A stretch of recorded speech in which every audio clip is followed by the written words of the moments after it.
Baik, kita beri tepuk tangan yang meriah kepada Bung Rocky Gerung. Terima kasih Bapak. Bapak Ibu izin kita akan sesi tanya jawab terlebih dahulu ya. Untuk Bapak Ibu yang ingin bertanya, angkat tangan. Ya, izin sebentar. Satu dulu dari Bapak sebelah sini. Bapak dan Ibu ya, boleh sebutkan nama dari partai mana juga, silakan. Baik, terima kasih. Kali kedua kita bertatap sua Prof. Rocky Gerung. Dan besok Anda kalau tidak salah di Lombok Timur. Oh ya. Terima kasih. Nama saya Abdul Majid, fraksi Partai Persatuan Pembangunan. Saya sebenarnya ingin mengkritik Bang Rocky tadi, tetapi karena ada alur yang seirama, maka saya akhirnya ingin berpuisi. Di antara kata dan nalar untuk Rocky Gerung, oleh seorang yang menghargai keberanian berpikir. Di tengah gaduh dunia yang gemar membungkam, engkau hadir bukan dengan senjata, tapi dengan pikiran yang menggugah kata-kata yang membelah gelap. Rocky, engkau bukan sekedar nama, engkau gema dari nurani yang enggan tunduk kepada kekuasaan yang lupa hakikatnya, kepada sistem yang malas dipertanyakan. Kami selalu sepakat dengan caramu, tapi kami tak pernah menutup mata bahwa keberanianmu mematahkan mitos adalah nyala api di tengah sunyinya intelektual negeri ini. Kau ajarkan kami bahwa berpikir adalah tindakan dan mempertanyakan adalah keberanian, bukan pengkhianatan. Bahasamu mungkin berliku, tapi niatmu jernih membebaskan akal dari kungkungan fanatisme dan membuka jalan bagi kemerdekaan berpikir. Maka untukmu Rocky, dari kursi rakyat kami sampaikan hormat. Bukan karena kami selalu sejalan, tetapi karena engkau tak pernah diam. Dan pertanyaannya adalah, maaf out of context dari ini, karena kalau ini kayaknya sudah kita pahami Bang Rocky. Saya hanya ingin mempertanyakan bagaimana pandangan Bang Rocky terkait dengan MK itu. Nah, itu yang saya inginkan. Terima kasih. MK mana? MK?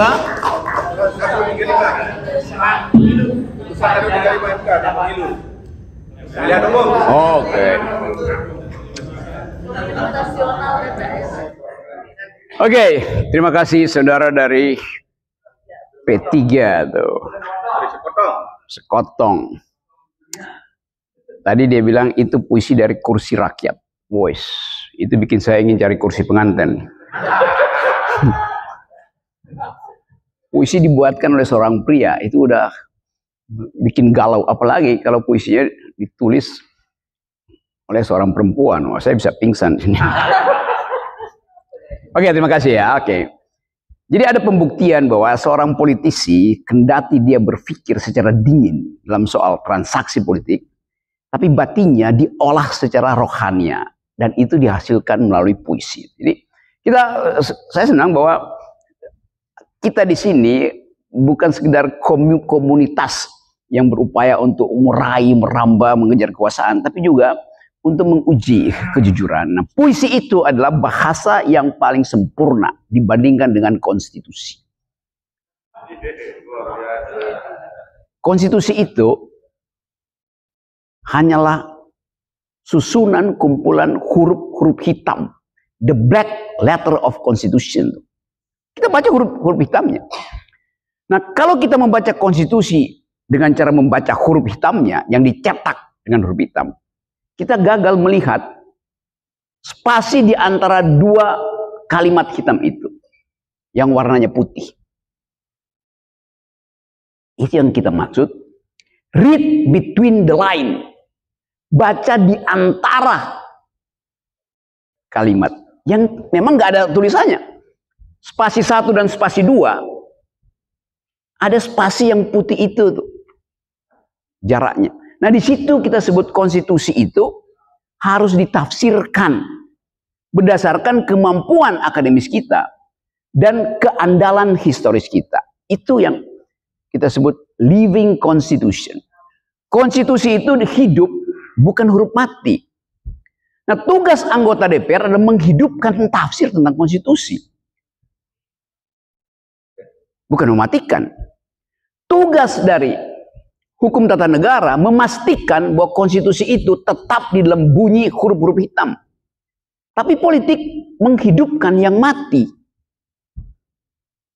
Jadi Anda punya kemampuan melebihi Mahkamah Konstitusi, hukum hakim-hakim konstitusi, untuk mengatakan bahwa politik itu menghidupkan tafsir tentang konstitusi. Kenapa? Karena Anda yang bergaul dengan kehidupan historis mak-mak, kehidupan historis anak-anak, kehidupan netizen di daerah itu.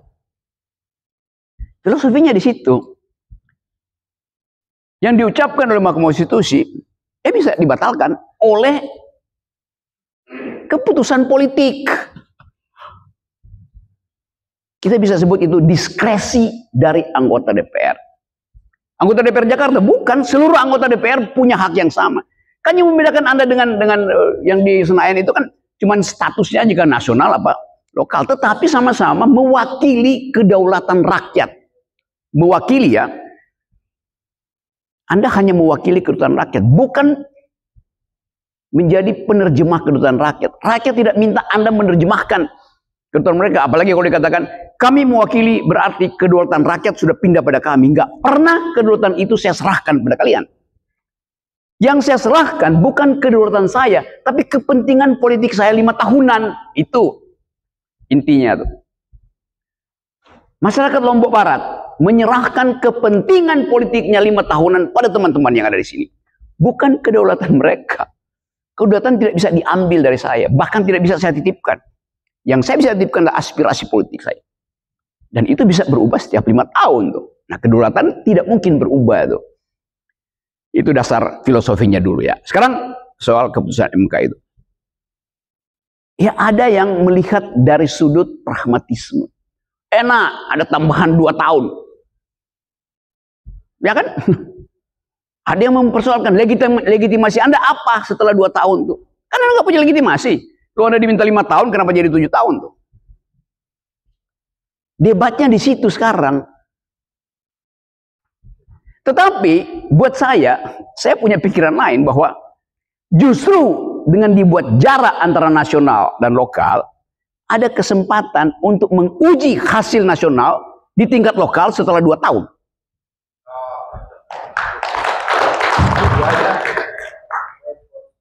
Di Amerika ada sistem yang disebut pemilu selah. Senator itu dipilih tidak bersamaan dengan periode 4 tahun presiden. Setiap 2 tahun dipilih supaya dicek lagi. Jangan-jangan dukungan ke presiden setelah 2 tahun udah berbeda. Di mana dilihatnya? Tidak ada pemilu, ya pemilu lokal.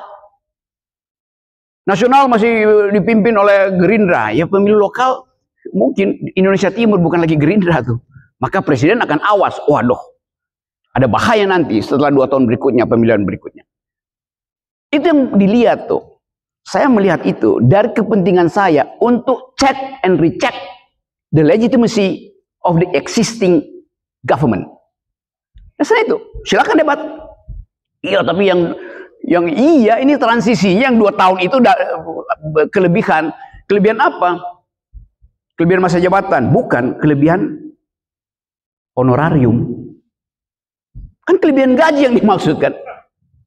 Tetapi kalau teman-teman dari Lombok Barat kasih argumen yang kuat, entah pro atau kontra, dia akan jadi pembahasan di Fakultas Hukum UI, di Mahkamah Agung. Saya ngajar di Mahkamah Agung, saya masih ngajar filsafat hukum. Kita bahas secara akademis. Nah, itu kepentingannya kenapa kita perlu bertemu, supaya ada kesepakatan bahwa semua isu itu mesti ada konsep akademisnya. Kalau didalilkan misalnya, ya anggota-anggota DPR yang sekarang kan akan kelebihan 2 tahun. Ya kasih argumennya. Menguntungkan apa buruk bagi demokrasi? Buruk karena legitimasinya tidak diperoleh. Berapa lama? Cuma 2 tahun, setelah itu normal lagi kan? Kalian dapat uang. Berapa uang yang kalian yang ada di situ? Uang proyeknya udah habis kok setelah 2029, tinggal tunggu 2031 direcek lagi kan.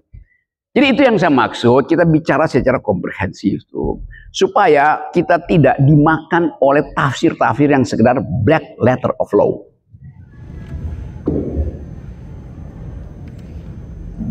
Baik. Ya. Oke. Hah? Oke. Iya. Kita lanjutkan tadi izin. Kenapa tadi bukan DPRD ya? Bukan. Oh, mungkin dia ingin foto-foto sama saya aja. Oke, terus. Ya, sedikit izin Pak Prof. Kalau Bapak ini kan manusia merdeka, beda dengan kami. Bapak mau ngomong pasal gelap keadilan, Bapak bicara di Timor Leste dengan sanana, Bapak ini itu, tapi luar biasa. Bapak manusia merdeka. Saya selalu pantau terus. Begini Pak Dokter, Pak Prof.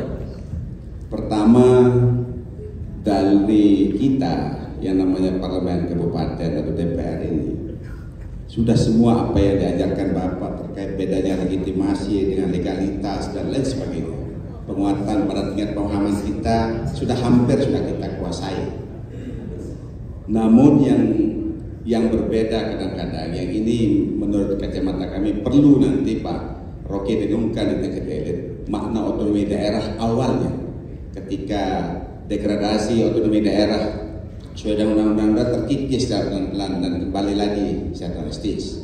Misalkan terkait persoalan rakyat yang di depan mata kita, misalkan terkait persoalan seperti Bapak katakan tadi, misalkan kehutanan, udah ranah provinsi. Ketika ada persoalan nanti yang ada di masyarakat nelayan, udah kewenangan kementerian dan seterusnya. Terus kita ini sebagai wakil rakyat ini seperti apa? Itulah pasal gelap keadilan. Dalam konteks RPJM, misalkan rencana pembangunan nasional harus laras kan dengan misi provinsi, harus laras dengan kabupaten, harus sesuai dengan asli kita, harus sesuai dengan 14 program presiden dan wakil presiden. Nah, saya ingin disesi sedikit terkait ini dulu. Makna hari ini, aspirasi rakyat, kegiatan reses, dan penyusunan program aspirasi. Kita sudah jalankan semua, Pak. Kita sudah jalankan proses IPT, proses ini itu dan lain sebagainya. Namun yang terjadi adalah selalu yang kecuali mohon maaf kalau fiktif, kalau tidak sesuai, tidak apa-apa di persoalan KPH dan seterusnya. Kita juga punya hak untuk itu. Namun yang terjadi yang selalu difus oleh mohon maaf dalam tanda kutip APH dalam hal ini hal-hal sepele. Contoh, dari bandara kita ke hotel ini tidak ada kita dikasih struk taksi. Terus bukti transportasi atau kita naik Grab tidak ada kita dapatkan. Misalkan dari ini ke Jakarta atau ini ke tempat lain tidak ada. Kadang-kadang itu yang dipush masalah-masalah sepele remeh-temeh, misalkan hal-hal yang menyangkut transportasi DPR yang mohon maaf seperti yang saya katakan tadi. Misalkan kita dari rumah ke bandara, kita diantar atau bahkan pakai Grab, pasti yang tidak ada stroke. Nanti mohon Pak, bukan kami untuk mengajak untuk membela rekan-rekan parlemen ini, tapi paling tidak ada semacam, tidak usah terlalu APH ini dari ke bawah ini terlalu tajam.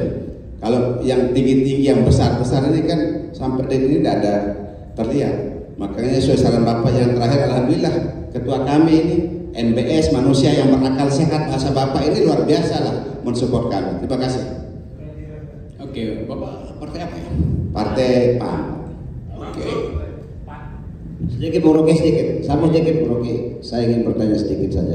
Pertama, saya ingin ketegasan dari Bung Rocky. Di negara kita ini tunduk dan taat semua aturan enggak? Yang Mas Rocky bisa jelaskan kami. Apa? Tunduk dan taat enggak negara kita dengan undang-undang aturan yang ada? Karena saya lihat 10 tahun terakhir ini negara kita ini tidak tunduk dan taat dengan undang-undang. Menurut versi Pak Rocky Gerung, apa yang terjadi sesungguhnya negara kita ini dari segi aturan? Makasih. Oke, saya mulai dari PAN. Waktu PAN didirikan, yang berkumpul di situ adalah orang-orang merdeka. Saya ada di awal pendirian itu. sebelum jadi partai. Namanya waktu dia masih LSM apa namanya?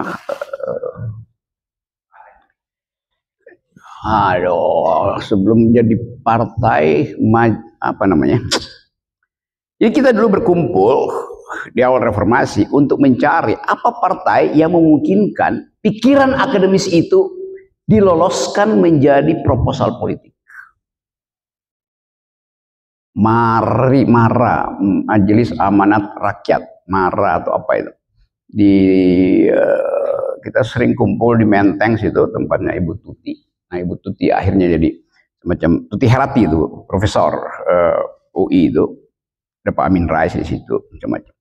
Jadi ingatan saya tentang PAN adalah partai intelektual.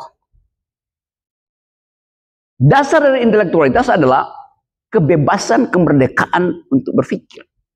Jadi kalau Bapak merasa sekarang hanya saya yang merdeka, maka yang benar-benar PAN saya, bukan Bapak. Tapi itu faktanya begitu akhirnya. Kita digulung oleh pragmatisme. Dan politik dari awal adalah kegiatan intelektual.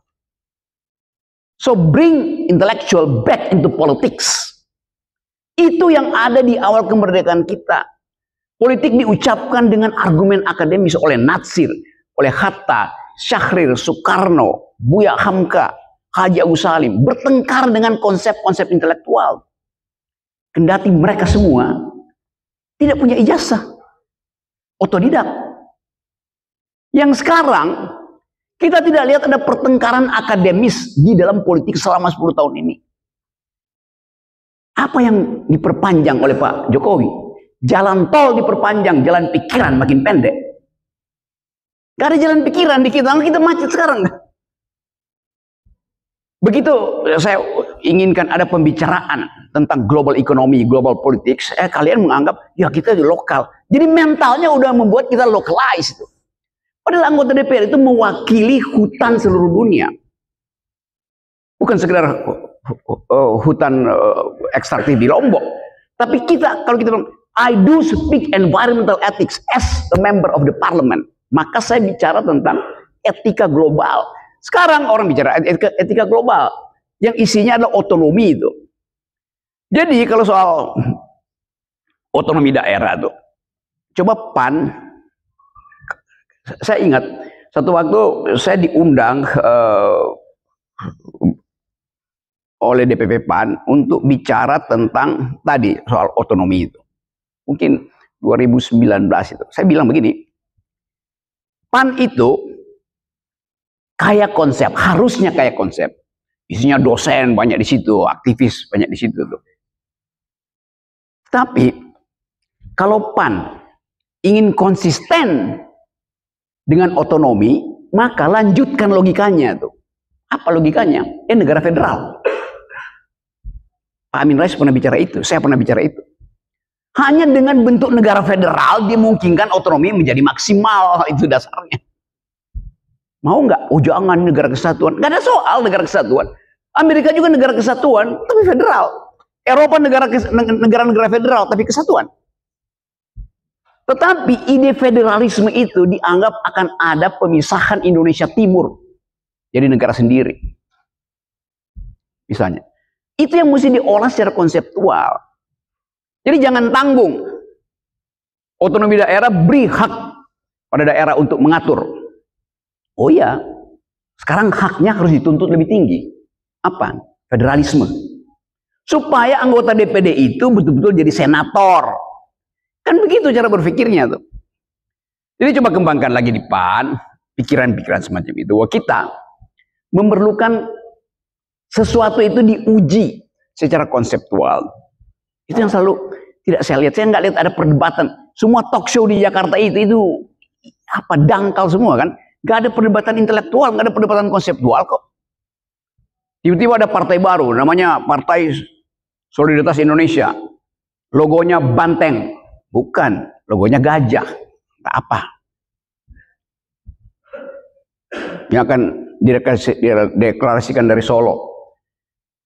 Dasar intelektualnya apa? Kenapa dipilih gajah? Mau ngikut-ngikut Partai Republik Amerika yang logonya adalah gajah. Bukan Bulls yang logonya Partai Demokrat. Atau apa? Padahal Indonesia, gajah itu terusir dari konservasi. Saya baru dari Pekanbaru. Ada 2 gajah di situ, di Tesonilo. Satu namanya Domang, satu namanya Tari. Saya ikut mengusulkan supaya 2 gajah itu yang terusir dari habitatnya dijadikan sebagai warga kehormatan Pekanbaru. Kasih dia KTP. Anggota DPR marah. Nggak bisa, menurut undang-undang yang boleh dapat KTP cuman manusia tuh. Astaga. Ini simbol. Jadi anggota DPRD ini, atau anggota DPR bahkan, nggak ngerti bahwa dunia ini sedang disusun berdasarkan tata bahasa baru, a new kind of grammar. Apa itu? Environment. Kalau Anda seminar di luar negeri, orang nggak tanya, do you speak English, do you speak Dutch, do you speak French? Anda bisa bahasa Inggris nggak? Anda bisa baca bahasa Perancis nggak? Orang tanya, do you speak environmental ethics? Anda bisa berbahasa lingkungan nggak? Do you speak gender equality? Do you speak feminism? Itu yang jadi new grammar di dunia. Itu dasarnya kan. Kalau Anda ada misalnya di satu negara bagian di Amerika, di ibu kotanya namanya Bethesda, negara bagian apa itu ya, Maryland, 1 jam naik kereta dari Washington. Kalau Anda memelihara binatang piaraan, binatang itu mesti dimasukkan ke dalam kartu keluargamu. Sehingga nanti ada mahasiswa dari Lombok misalnya satu waktu sekolah di Bethesda, lalu dia diterima oleh foster parents-nya, oleh ibu asuhnya. Di rumah itu tinggal ada kakek sama nenek. Tapi si mahasiswa lihat, loh kok ada 5 orang di kartu keluarga. John, Mary, David, Bill, dan Judith. Lalu si mahasiswa tanya, kan cuman ibu dan bapak berdua, kenapa ada 3 di kartu keluarga? Judith itu adalah burung, Mary adalah kucing, David adalah anjing. Itu yang terjadi karena mulai timbul kesetaraan antar makhluk. Ini gajah terusir dari Tesonilo, banyak yang protes. Jangan kasih dia KTP, KTP hanya buat manusia. Ini simbol supaya kita akui juga bahwa hidup kita sama dengan si gajah, sama dengan kucing, sama dengan kecoa, sama dengan cacing. Kalau kita mati, kita sama-sama jadi mineral. Diurai oleh alam, jadi biomasa. Tubuh kita itu sumber biomasa. Yang berbeda adalah moral kita di akhirat. Yang nentuin siapa? Ketua partai? Bukan. Tergantung. Malaikat akan lihat, ini orang ini ya bicara-bicara tentang perlindungan hutan, tapi dia main sama oligarki untuk menguasai hulu, bukan hilir. Ekstraktif industri. Maka malaikat bilang, silakan lewatin Siratal Mustaqim. Disenggol dikit jatuh dia. Itu soalnya, cuman itu soalnya. Jadi sekali lagi kita mau bicara. Jadi betul Bapak tadi tentang otonomi itu harus direvisi, bukan sekedar regulasinya, tapi mindset kita. Kita takut pada perbedaan.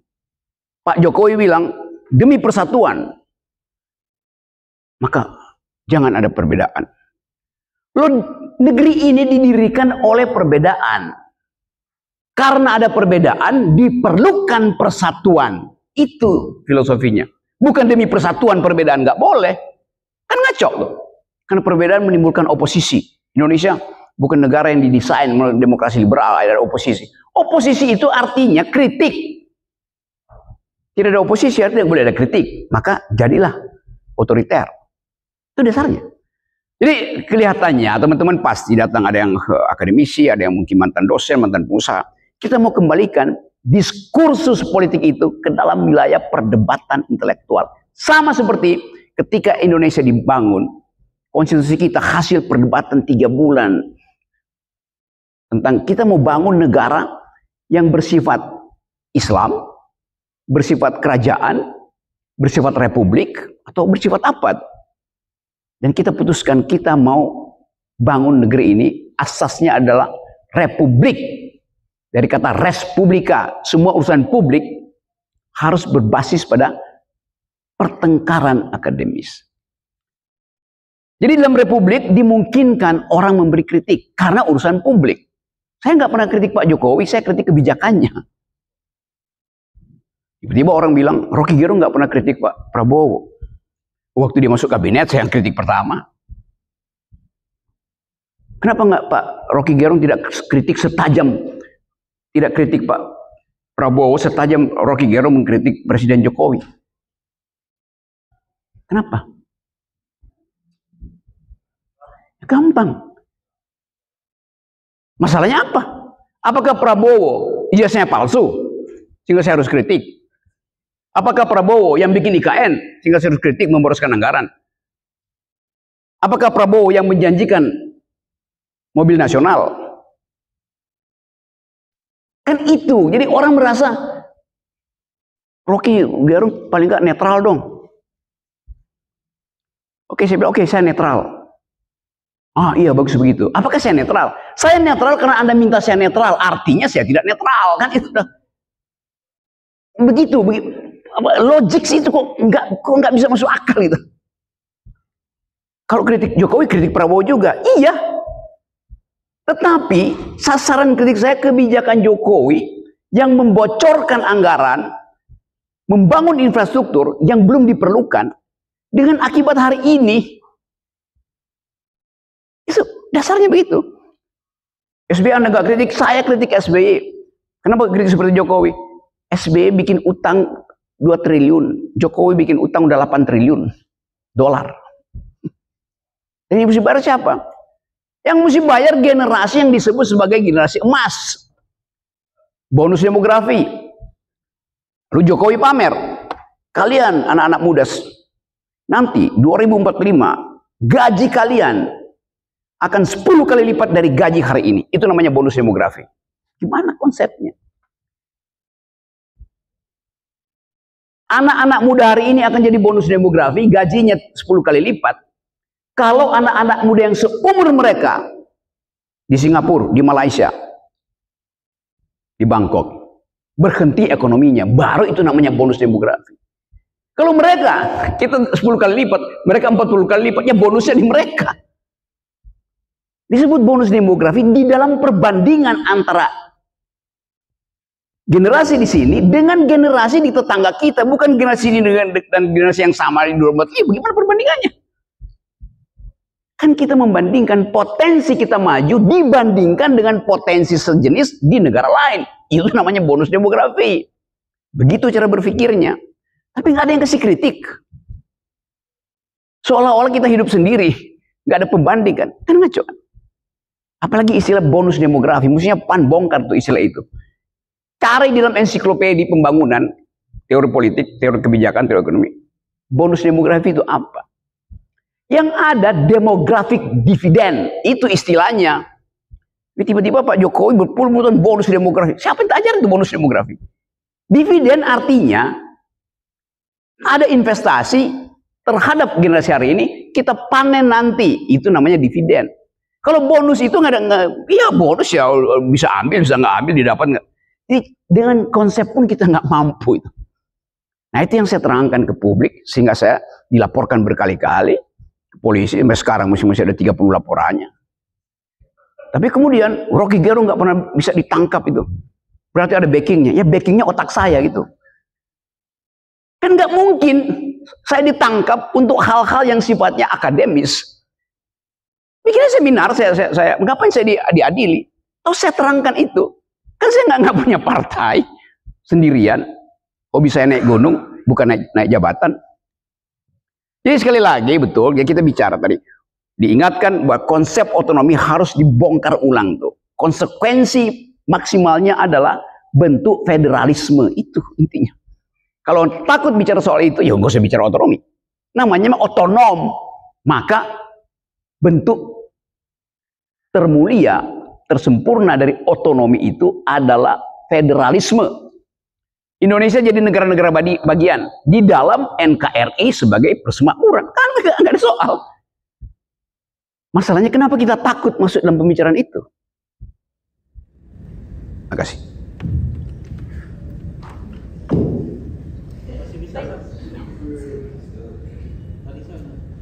Satu lagi di depan. Dari Bapak dulu ya Bapak ya di sini. Nanti boleh dilanjutkan. Tolong disebutkan namanya Bapak, dilanjutkan dengan nama partai. Nama saya Abu Bakar, inisial AB.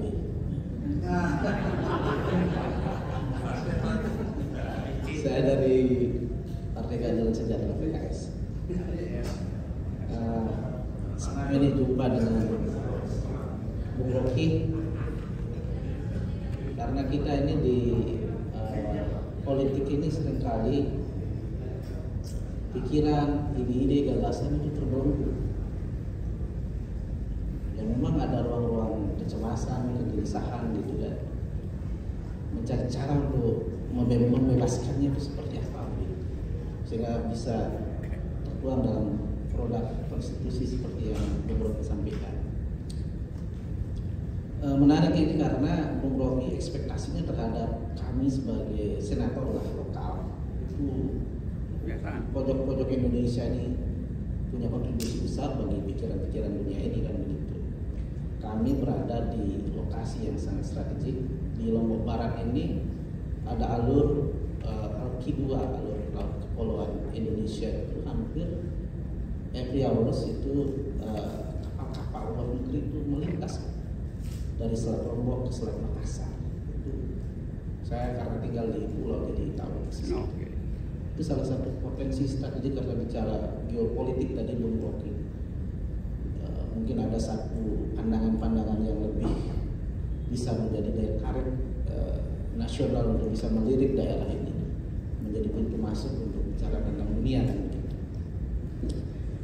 Tapi dalam kenyataannya kami ini tersandra dengan tidak usah bicara tentang DPR kami ini ketika ada Impres nomor 1 tahun 2025 tentang efisiensi anggaran, hampir posisi kami ini tidak berdaya ketika misalnya kepala daerah mengatakan mohon maaf ini kan kita diskusi karena kita bicara bebas pada kesempatan kali ini ingin mengatur anggaran anggap saja seperti itu. Kami lewat Undang-Undang 23 tahun 2014 itu diberikan satu tugas pokok dan fungsi selain legislasi, budgeting ini hak kami untuk menganggarkan, hak kami juga untuk mengawasi. Tetapi ada satu pertentangan pikiran di sebelah sana mengatakan ya saya sebagai kepala daerah punya hak, tidak perlu persetujuan sebelah sana. Anggaplah kami selaku salah satu penyelenggara daerah yang diberikan kewenangan oleh undang-undang memiliki hak budgeting. Nah, ini kadang perbedaan pikiran yang tidak mudah diterima begitu. Lalu kalau ini dibiarkan, lalu fungsi kami dibentuk ini, ya nggak usah, cukup mandatori pusat saja semua. Nah, ini persoalan kami untuk hal yang kecil saja Pak, bicara dalam konteks APBD. Belum kita bicara dalam konteks mengelola laut, mengelola pulau, mengelola kandungan mineral dan sebagainya. Artinya bahwa kompleksitas masalah yang kami hadapi di daerah tidak bisa diimbangi oleh kapasitas kami yang dibelenggu oleh regulasi seperti itu. Bagaimana Bung Rocky bisa membebaskan kami dari situasi semacam ini? Terima kasih. Iya, saya ngerti psikologi itu karena itu dari awal saya bisa deteksi kegelisahan kalian itu. Dipilih oleh rakyat dengan basis kedaulatan, tapi tidak berdaulat di dalam fungsi primer Anda, yaitu budgeting. Konsekuensi ada di situ tuh selalu. Karena itu tadi saya maksimalkan argumen saya supaya fungsi-fungsi primer dari anggota DPRD itu dimaksimalkan. Ya bongkar konsep otonomi itu, termasuk undang-undang itu. Kan Kan Anda bukan lagi legislator, Anda kan hanya bagian dari eksekutif daerah. Jadinya kan. Nah itu yang bertentangan dengan prinsip dipilih langsung. Dipilih untuk menghasilkan kesejahteraan di lokal masing-masing. Bayangin, sumber daya di Lombok Barat. Apa aja, ekstraktif, laut, segala macam. Ada perusahaan yang olah itu, oke. Pertanyaannya, CSR-nya jatuh di mana? CSR Lombok Barat itu tibanya di Solo. Dalam bentuk regulasi, bukan dalam bentuk upeti politik. Kan itu yang mesti dipaparkan. Jadi kita bicara sekarang dalam upaya memperbaiki secara keseluruhan. Coba saya usulkan satu poin.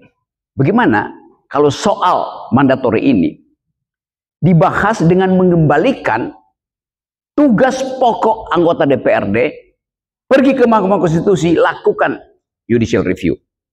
Lakukan.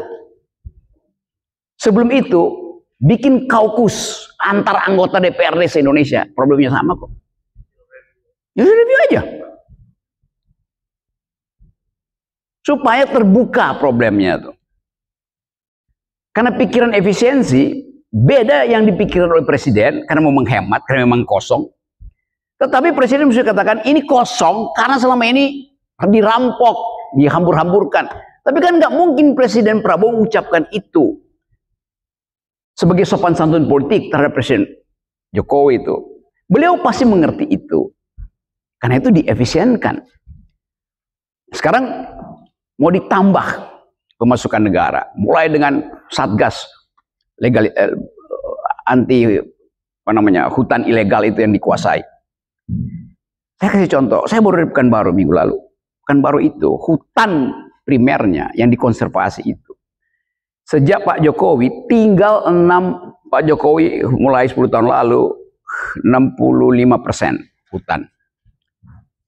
Setelah 10 tahun Presiden Jokowi yang tersisa tinggal 13%. Selebihnya diambil secara ilegal oleh oligarki. Coba dibongkar soal itu. Masyarakat Pekanbaru juga merasa bahwa loh kami ini punya minyak, punya hutan, di bawah kami ada minyak, di atasnya ada minyak sawit, ada hutan segala macam untuk carbon trading. Tapi kami miskin. Nah pembicaraan itu memang bisa menimbulkan kegoncangan politik, tapi mesti buka. Demikian juga Lombok. Sama aja problemnya kan. Sekarang kita relevansikan Anda sebagai kader dari PKS. Apa suara PKS di pusat? Setiap hari Jumat saya ada di forum PKS. Namanya forum ILT, Indonesia Leaders Talk. Ikutin aja sama Mardani. Partai Keadilan Sejahtera. Konsepnya, kata keadilan dan kata sejahtera. Coba kita bongkar. Keadilan versi mana? Di dalam teori keadilan cuma ada dua versi. Keadilan yang utilitarian dan keadilan yang kantian. Utilitarian artinya adil bila sebagian besar orang menikmati bagian terbesar dari negara ini.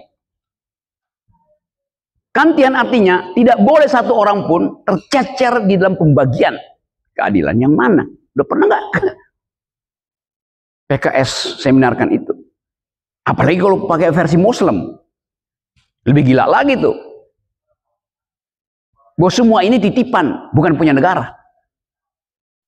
Itu yang saya maksud, PKS konsistenkan ideologinya, keadilan versi apa? Versi kiri, versi Marxisme. Atau versi liberal. Atau versi komunitas Indonesia. Jadi mulailah dengan riset itu pentingnya. Saya ingin sekali ada dalil datang dari PKS, Anda dari NTB, dari Lombok. Ini dalil kami. Kami mau jadikan itu pedoman untuk menarik pemilih baru. Kalau sekarang kan keadilan ya Pancasilais. Lalu apa bedanya Anda dengan Golkar? Apa bedanya dengan PDIP? Ada bedanya dengan Nasdem?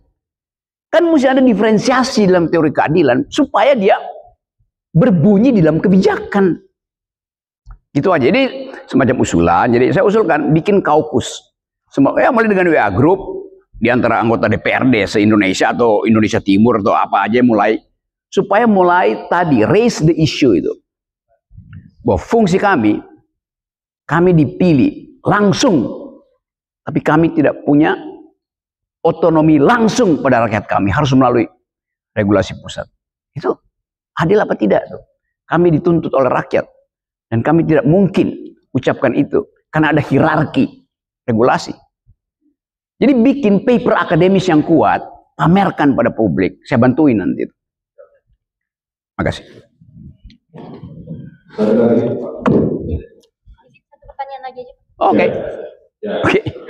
kalau kita Ya. dari Perindo, saya lagi terkait dengan juga di daerah. Satu lagi yang berdasarkan di Eropa, perumahan daerah laut. Oke. Ya. Jika datang investor, itu tidak tahu apa guna apa sekarang. Itu menjadi alasan kuat untuk Pak Rudi jawab. Terima kasih. Oke. Problem dunia hari ini adalah mencari sumber energi dan sumber makanan baru itu. Ada green economy. Kemarin bulan lalu saya ketemu Perdana Menteri Timor Leste, Sanana. Saya ngobrol panjang lebar bahwa Timor Leste sedang mengembangkan blue food. Basisnya adalah rumput laut, kimia laut, segala macam tuh. Dan itu mulai berhasil karena orang menganggap bahwa oke, ada yang unik di situ karena itu laut. Apalagi di Lombok yang dari awal rumput lautnya itu, saya bisa bayangkan tuh, itu diincar oleh Samsung untuk bikin chips, untuk bikin skincare segala macam itu kan. Tapi keterbukaan tentang bidding itu tidak ada. Dari pusat yang tentuin kan. Padahal itu adalah ongkos dari keterwakilan rakyat melalui anggota DPRD. Ya kan itu sekali lagi itu soal regulasi. Jadi kalau Perindo misalnya mulai mengatakan bahwa ada ketidakadilan terhadap sumber daya. Memang ada undang-undang yang mengatakan bahwa tanah dan air dikuasai oleh negara. Tapi kata negara itu bukan pusat, bukan pemerintah pusat negara itu. Ini cuma membongkar satu konsep kecil. Negara adalah kedekatan saya dengan sumber daya. Karena negara, apa yang saya injak itu negara. Apa yang saya selami itu negara.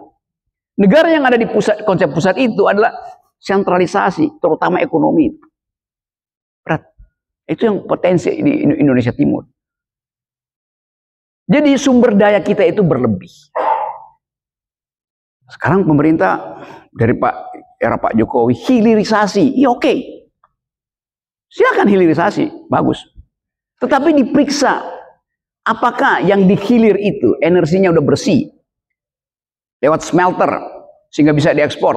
Apakah produk dihilir itu dihasilkan oleh produk di hulu itu yang juga bersih.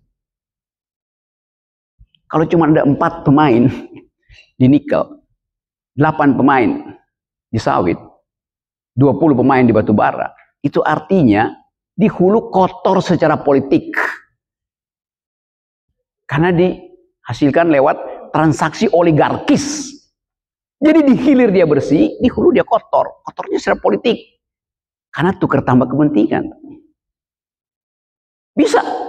Perindo bisa ucapkan itu kan. Perindo sekarang betul-betul punya kemerdekaan untuk mengatakan kami punya partai. Kan dulu Perindo itu, saya tahu itu Bapak HT. Tiap kali didatangi oleh partai, sumbang dong dari mana-mana kan Perindo gede, grup MNC gede kan. Daripada nyumbang mending bikin sendiri. Partai sehingga ada alasan. Kami lagi membiayai partai kami, nggak perlu lagi nyumbang-nyumbang. Dan punya kemampuan untuk diseminasi ide ini itu. Bikin aja minta Perindo, MNC juga ada semacam talk show yang secara rutin mempersoalkan tentang kotornya di hulu itu, walaupun di hilir bersih. Mata air di hulu menjadi air mata di hilir karena tidak bersih kan. Oke.